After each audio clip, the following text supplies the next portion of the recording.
اللهم صل على سيدنا محمد وعلى آل سيدنا محمد كما صليت على إبراهيم وعلى آل إبراهيم في العالمين إنك حميد مجيد. أعوذ بالله من الشيطان الرجيم. بسم الله الرحمن الرحيم. الحمد لله الذي أنزل على عبده الكتاب ولم يجعل له عوجا قيما لينذر بأسا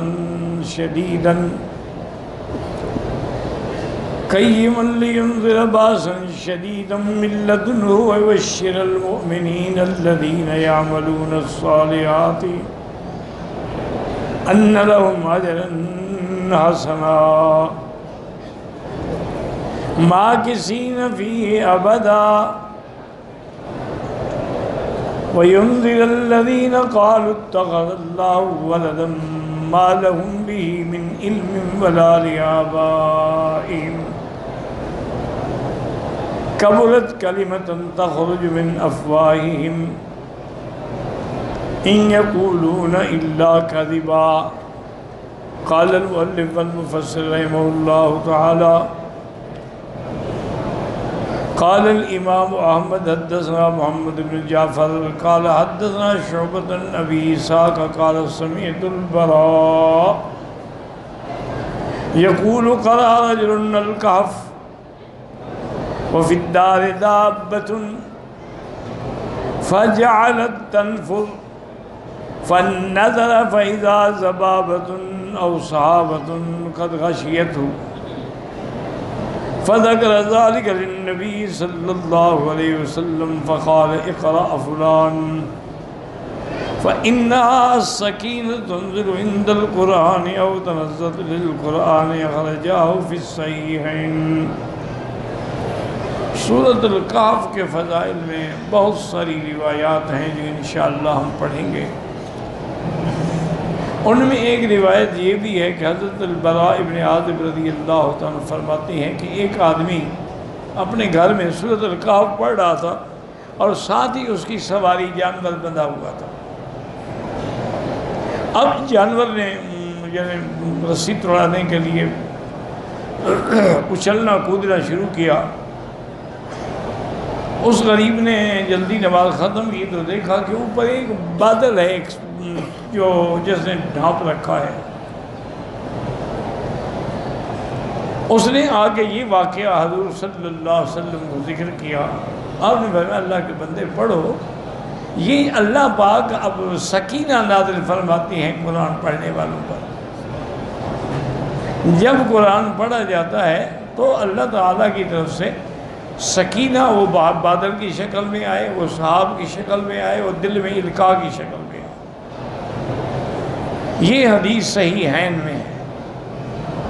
من حدیث شعبہ بھی وهذا الرجل الذي كان يتلوها هو اسید بن الحذیر. وہ جو بندہ جو اس کو پڑھتا تھا اس کا نام اسید بن الحذیر تھا. كما تقدم في سورۃ البقرہ. وقال الامام احمد بن یزید قال اخبرنا حمام بن عیان قتادہ عن سالم بن جعد مادان میں بھی طلحہ بن الدرداء رضی اللہ عنہ عن النبی صلی اللہ علیہ وسلم قال من حافظ 10 آیات من اول سورۃ الکہف عصم من الدجال. رواه مسلم وابو داود والنسائی والترمذی من حدیث قتادہ ولفظ الترمذی من حافظ 3 آیات من اول الکہف وقال حسن صحیح. اس حدیث مبارک میں آتا ہے حضور پاک نے فرمایا جو سورۃ الکہف کی پہلی 10 آیتیں یاد کر لیتا ہے، یعنی پڑھتا ہے، صرف یہ نہیں یاد کر کے بھول جائے، تو اس کو اللہ تبارک و تعالیٰ دجال کے فتنے سے بھی محفوظ فرمائے. اور ایک حدیث مبارک میں یہ بھی آیا ہے کہ جو 3 آیتیں صرف سورۃ الکہف کے اول والی یاد کر لے اور پڑھا کرے تو اللہ دجال کے فتنے سے محفوظ فرمائے. طریق اخرى قال الامام احمد حدثنا حجاج قال حدثنا شعبة قال سمعت سالم بن الجعد يحدث عن معدان ان ابي الدرداء رضي الله عنه قال من قرأ العشر الاواخر من سورۃ الکہف من فتنۃ الدجال. اس حدیث میں ہے کہ جو کہف سورۃ کہف کی آخری 10 ہے اس میں تھا پہلی 10 آیت تو اللہ اس کو فتنہ دجال سے محفوظ رکھتے ہیں. رواہ مسلم ایضا النسائی میں لکھتا فی لفظ النسائی من قرأ 10 آیات من الکہف 10 آیت ہے. حدیث آخر وقد رواہ النسائی فی اليوم واللیلۃ عن محمد بن عبد الله عن خالد بن ابي شعبة عن قتادة عن سالم بن الجعد عن ثوبان عن رسول الله انه قال من قرأ العشر الاواخر من سورة الكهف فانه عصمة له من الدجال. جو یہ سورتیں آیتیں پڑھتا ہے اللہ اس کے لیے ڈھال بنا دیتے ہیں دجال کے فتنے سے. حدثنا زبان بن فائد عن سالم معاذ بن انس الجهني عن نبي رسول الله انه قال من قرأ سورۃ الکہف آخرا کانت لہ نورا من قدمہ الی راسہ.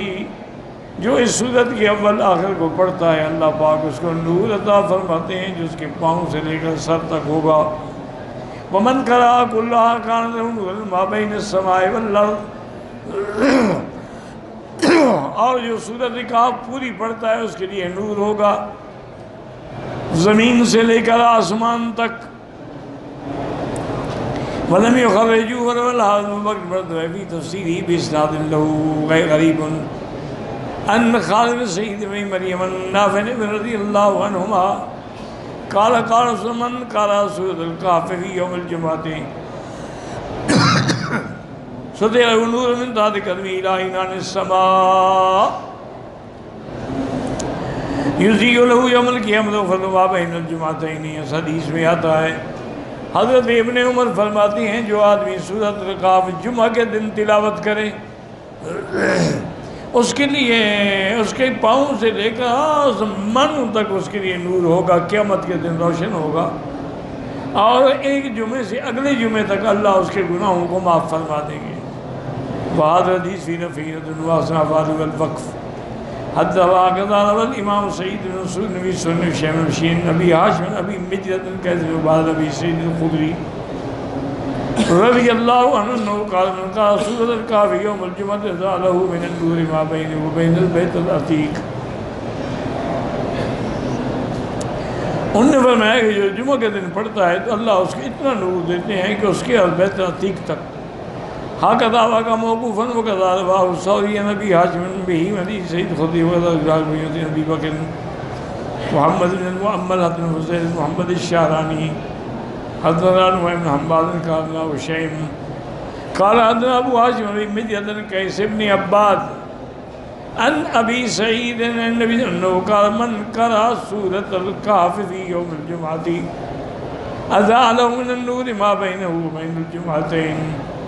ثم قال هذا حديث صحيح الاسناد خرجاه وهكذا رواه الحافظ بكر البيهقي في سنن الحاكم.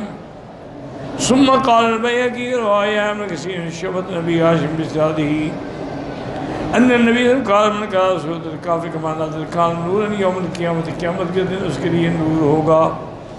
اور فی المختار الحافظ ضیاء المقدسی عبد المصعب بن زید بن خالد الجهني ان علی بن الحسین ابی علی مرفوعا من قرأ سورۃ الکہف یوم الجمعۃ معصوما ثمانیۃ ایام من کل فتنۃ. جو سورۃ الجمعہ پڑھتا ہے 8 دن کے لیے اللہ ہر فتنے سے اس کو محفوظ فرما دیتے ہیں.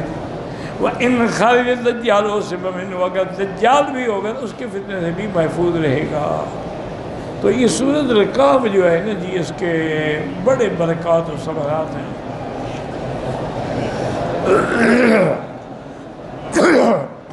ہمیں اپنے استادوں نے سنایا تھا کہ جب پاکستان بنا اور وہاں سے بھائی کیا شور کا رکھا ہے بھائی ادھر قرآن پڑھا جا رہا ہے وہ اپنے ٹیلی فون پہ لگا ہوا لا حول ولا لا حول ولا قوت. قرآن پڑھا جائے خاموش رہیں اور سنیں. بہرحال وہ یہ کہتے ہیں کہ جب ہندو چلے گئے اور مسلمان ادھر آئے تو اس دور میں چونکہ ہندو نے بھی بڑے مسلمانوں کو قتل کیا تھا تو مسلمان بھی جوش میں تھے اور وہ بھی ہندوؤں کو قتل کر رہے تھے. ہمارا جو گاؤں تھا ٹھلمزا اس میں بھی بہت ہندو تھے. میں نے تو نہیں دیکھے نہ مجھے یاد ہے. پیدا تو میں ہو چکا تھا لیکن شاید اس وقت میری اتنی عمر نہ ہو, مجھے یاد کوئی نہیں ہے. تو کچھ ڈاکو تھے, انہوں نے اپنا ایک بہت بڑا گروہ بنا لیا تھا اور وہ ڈاکے مارتے تھے اور ہندوؤں کو لوٹتے تھے. والد صاحب نے اعلان فرما دیا کہ تمام ہندو جو ہیں یہ ہمارے ہمسائے ہیں. ہندو ہیں تو کیا ہو گیا, کافر ہیں لیکن ہمسائے ہیں. الجار الجار, ہمسایہ ہمسایہ ہوتا ہے. آپ نے بتایا بھی تمام عورتیں آپ کی میری حویلی میں جمع ہو جائیں اور اپنا دولت مال پیسہ وہ بھی میری حویلی میں جمع کر دیں. بہت بڑا گھر تھا ماشاءاللہ. اور آپ نے ان کو اعلان بھیجا کہ بھئی ہمارے گاؤں میں کبھی لوٹ مار نہ کرنا, نہ ہندوؤں پہ حملہ کرنا, ہم ان کا دفاع کریں گے. تو انہوں نے بھی پیغام بھیجا کہ والد صاحب کو کہ جی پتہ نہیں پہلے شاید آتے ہم یا نہ آتے, اب تو ہم ہر حال میں حملہ کریں گے اور سب سے پہلے آپ کو قتل کریں گے پھر ہندوؤں کو قتل کریں گے. والد صاحب نے طلباء کو حکم دیا کہ سب بیٹھ کے سورۃ الکہف پڑھو اور ہر طرف اس کو ایسے دم کرو, حصار کرو اس شہر کا. وہ پڑھتے رہے اور خود والد صاحب بھی, کچھ طلباء بھی, کچھ شہر والے بھی, تقریباً 50-60 آدمی ہیں, وہ بھی نکلے باہر کہ ہم ان کا مقابلہ کرنے کے لیے شہر سے باہر جاتے ہیں تاکہ خدا نہ خواستہ قتال ہو تو شہر میں تو نہ ہو. وہاں گئے, وہ تو جناب بڑے اونٹوں پہ اور گھوڑوں پہ اور مسلح تھے, ان کے پاس بندوقیں تھیں, تلواریں تھیں, نیزے تھے. اس نے کئی دفعہ بندوق چلائی والد صاحب کی طرف سیدھی کر کے, لیکن بندوق چلی ہی نہیں. انہوں نے بڑی کوشش کی اور ہمارے جو ساتھی چھوٹے چھوٹے لے کے گئے, ان نے سوٹوں سے وہ خوب مارا ان کو. اتنی دیر میں اللہ کی شان ملٹری پہنچ گئی. ملٹری بھی چونکہ پیٹرولنگ کرتی تھی, انہوں نے آگے ان سب بڑے بڑے ڈاکوؤں کو گرفتار کیا اور چلے گئے. جب وہ جیل میں تھے تو اس سے ساتھی نے پوچھا یار بات کیا ہے, تمہارا اسلحہ خراب تھا, بندوق خراب تھی, کارتوس مس تھے. انہوں نے کہا یار مجھے پتہ نہیں ہے, میں نے جتنی دفعہ کوشش کی کہ مولانا پہ کہ بندوق چلاؤں, بندوق چلی نہیں, میں کیا کروں, پتہ نہیں وہ جیل میں مر گیا کیا ہوا, اللہ عالم. تو سورۃ الکہف کی اتنی برکات ہیں کہ ظاہری جب دجال نہیں حملہ کر سکے گا چھوٹے دجال کیا کر سکیں گے. اس لیے آدمی ہر حال میں جمعہ کے دن خود بھی پڑھے, بچوں کو بھی پڑھائے, گھر والوں کو بھی پڑھائے کہ جمعہ کے دن ایک سورت پڑھنے میں کتنی دیر لگتی ہے. واللہ اعلم.